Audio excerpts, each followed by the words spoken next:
Bonjour Alexandra, Orion Code. On vous retrouve aujourd'hui alors suite à notre interview du 13 octobre que l'on a publié sur notre page Facebook et YouTube, que beaucoup de gens ont vu, et on voulait vous donner un droit de réponse aujourd'hui puisqu'il y avait une question à laquelle on n'avait pas de réponse par rapport à l'insertion d'un gain de fonction entre les protéines S1 et S2. Et on voulait aujourd'hui faire le point avec vous puisque vous aviez des éléments nouveaux à nous apporter. Bonjour Marco, oui, contente de vous retrouver déjà. Je pense que c'était important de faire ce petit point. Vous m'avez posé cette question de savoir si la séquence dans le virus SARS-CoV-2 qui était située entre la protéine S1 et S2, qui encore une fois est le message S, on va dire, est-ce que s'il avait été ailleurs, ça aurait eu une importance? Et la réponse est oui, ça aurait eu une importance. Et je vais vous expliquer pourquoi.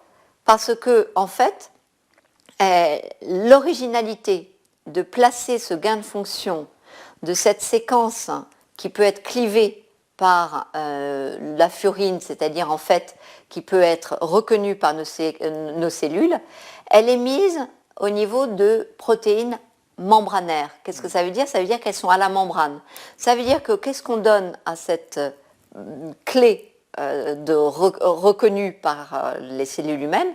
On lui donne la possibilité d'être accessible. Donc effectivement, c'est un peu comme si vous étiez devant une porte et qu'on vous met la clé près de la porte. Et cette séquence a, pour autre particularité, ce principe même de mettre une séquence clivable qu'on peut couper par la furine au milieu de protéines membranaires virales n'est pas naturel. Pourquoi je le sais? C'est parce qu'elle a fait l'objet d'un brevet. C'est-à-dire qu'en fait, on brevette pas les choses qui sont naturelles. On brevette à partir du moment où il y a eu un peu d'ingénierie humaine, un peu de réflexion. Et le brevet 7223-390B2 rapporte très exactement ce concept d'apporter cette petite séquence au niveau de... Si on comprend bien, cette séquence, donc on a la réponse à notre fameuse question, elle On a la aurait été réponse. placée n'importe où avant, n'importe où après, n'aurait pas pu permettre cette fameuse... Ça dépend où elle était, mais voilà, en tout cas là, elle est idéalement située, et elle est située non seulement pour ouvrir la porte, mais elle est située comme l'avait défini ce brevet que vous avez retrouvé. que j'ai pu retrouver. Vous avez fait un petit travail de recherche effectivement qui nous a été utile, et c'est pour ça qu'on fait cet échange aujourd'hui, puisque justement on va mettre en lien le brevet justement pour que les gens puissent le découvrir. Donc comme vous disiez, on ne brevette pas les choses qui sont existantes naturellement, mais les idées, c'est-à-dire qu'en fait l'idée d'insérer entre la protéine S1 et S2 cette séquence est défendue, protégée par un brevet. Alors l'idée de porter la séquence qu'on clive à la furine dans une protéine membranaire virale est protégée par un brevet et applicable à différents virus. C'est vraiment véritablement un principe en fait. Et du coup, cela donne à ce virus la capacité d'être décodé par l'être humain. Voilà, d'être, en tout cas, de lui donner la possibilité de faire ces fameuses modifications dont le virus a besoin pour se répliquer. Sans cela, le virus ne pourrait rien faire dans notre organisme, si je comprends bien. Alors, sans cela, ça dépend, hein, mais en tout cas, parce qu'on a déjà vu des coronavirus qui passaient à l'homme et qui n'avaient pas cette séquence de gain de fonction au milieu, mais en tout cas, clairement, ça lui donne un avantage compétitif à être un virus qui se propage chez l'homme plus que chez des animaux, parce qu'on a cette... D'accord.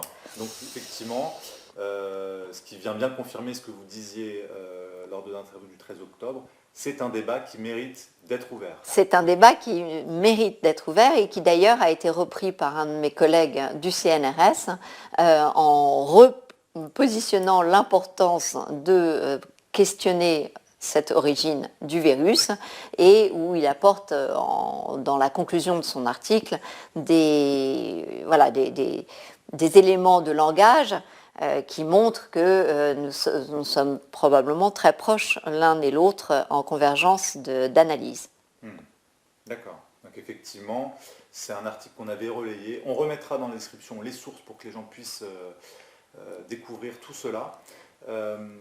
Et l'article de mon collègue publié par le journal du CNRS. Exactement, c'est celui-là d'ailleurs dont je parlais et qu'on va relayer, puisqu'effectivement ça nous a un petit peu rappelé à l'intérêt de remettre en cause l'origine. Oui, parce que quand même LCI m'avait attaqué de complotisme sur ce point. Donc c'est quand même intéressant de montrer que finalement il y a beaucoup de mensonges dans ce qui est relayé sur moi ou sur mes propos. Mais effectivement, on voit qu'il y a très peu de travail d'enquête de la part de beaucoup de médias et sur cette question de l'origine du virus. Donc ça viendra apporter un petit peu d'éléments... Ah oui, on avait vraiment l'impression qu'on n'avait pas le droit de poser cette question. Effectivement, il y a énormément de choses maintenant qui sont interdites de penser, surtout dans le domaine du coronavirus. Alors, ou penser ou poser la question, puisque moi je posais simplement la question. Il y a beaucoup d'ailleurs de chercheurs et de scientifiques qui s'interdisent cette question de l'origine du virus. Oui, c'est curieux ça. C'est quand même inouï. Ouais. En tout cas, on va creuser. Merci.